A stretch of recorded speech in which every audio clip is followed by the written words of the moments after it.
Bonjour à tous, alors voici une nouvelle vidéo pour vous parler encore d'hypnose. Alors je voudrais revenir rapidement sur une chose. Avant que je devienne praticienne en hypnose, il y a longtemps, j'avais des personnes autour de moi qui avaient essayé l'hypnose, par curiosité ou pour vraiment comme une thérapie, hein, un vrai choix.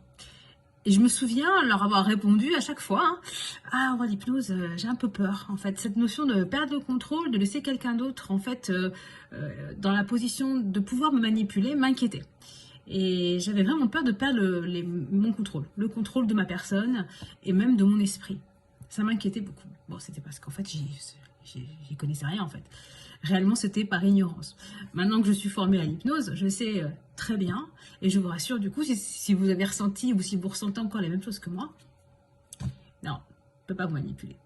En fait, l'hypnose, c'est donc amener votre inconscient à l'écoute, et votre inconscient, alors oui, c'est lui qui garde tous les traumas, oui, c'est lui qui nous amène à avoir des comportements parfois qui sont pas forcément tout le temps positifs pour nous, même si, attention, rappelons-nous que chaque fois, il y a quand même une bonne intention de la part de l'inconscient, toujours. Hein.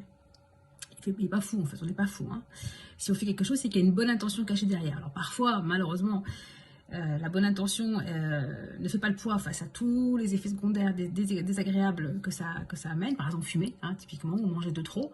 Il y a une bonne intention à la base, mais effectivement, les effets sur notre santé, en l'occurrence, sont dévastateurs.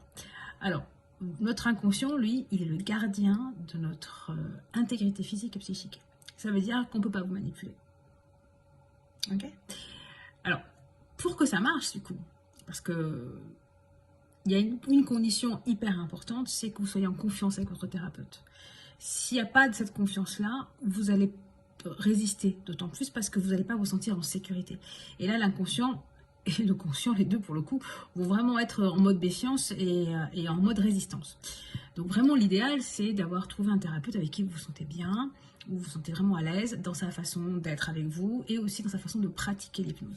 J'ai une amie qui m'avait raconté que pour arrêter de fumer, elle est allée voir un hypnothérapeute et c'était dans une ambiance un peu feutrée avec de la musique bizarre.